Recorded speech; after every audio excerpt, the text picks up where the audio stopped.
Story time Hindi कहानी में आप सभी का स्वागत है। आज हम कहानियों के संग्रह से एक औरत और 3 साधु कहानी सुनेंगे। आशा है कि ये कहानी आपको पसंद आएगी। बहुत समय पहले की बात है।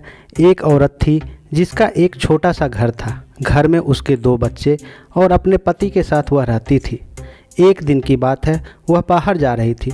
तभी उसको अपने घर के सामने 3 साधु दिखाई दिए। साधु को देख करके भी वह कुछ नहीं बोली और चुपचाप जाने लगी। तभी एक साधु ने बोला, बेटी तुम हमें खाना खिला सकती हो? वह बोली, क्यों नहीं, आप लोग अंदर चलिए, मैं अभी आती हूँ। तभी दूसरा साधु बोला, आपके पति घर पर हैं? औरत बोली, अभी वे बाहर गए हुए हैं, कुछ देर में आ जाएंगे।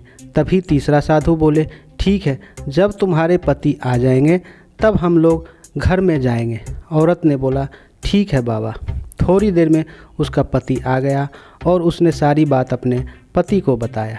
पति बोले, जाओ अब बुलाकर ले आओ। वह बाहर जाकर बोली, बाबा मेरे पति आ गए हैं और खाना भी तैयार है, आप घर आ जाओ। तभी एक साधु बोला, बेटी हम तीनों में से किसी एक घर में जाते हैं। औरत यह बात सुनकर रुक गई और बोली, ऐसा क्या है जो आप तीनों एक साथ घर में नहीं जाते हैं? दूसरा साधु बोले, मैं प्रेम और ये दोनों एक धन और एक सफलता हैं।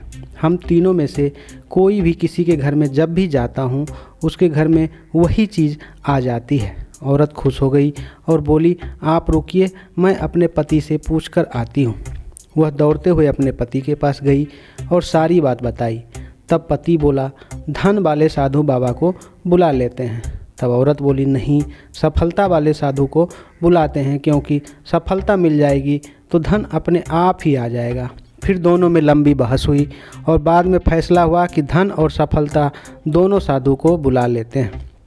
फिर औरत बाहर आई और बोली, हम धन और सफलता दोनों को एक साथ ले जाना चाहते हैं। यह बात सुनकर तीनों साधु मुस्कुराने लगे और बोले, बेटा अब हम में से कोई नहीं जाएगा, क्योंकि हम लोग उसके घर में कभी नहीं जाते जो लोग धन और सफलता को एक साथ बुलाते हैं।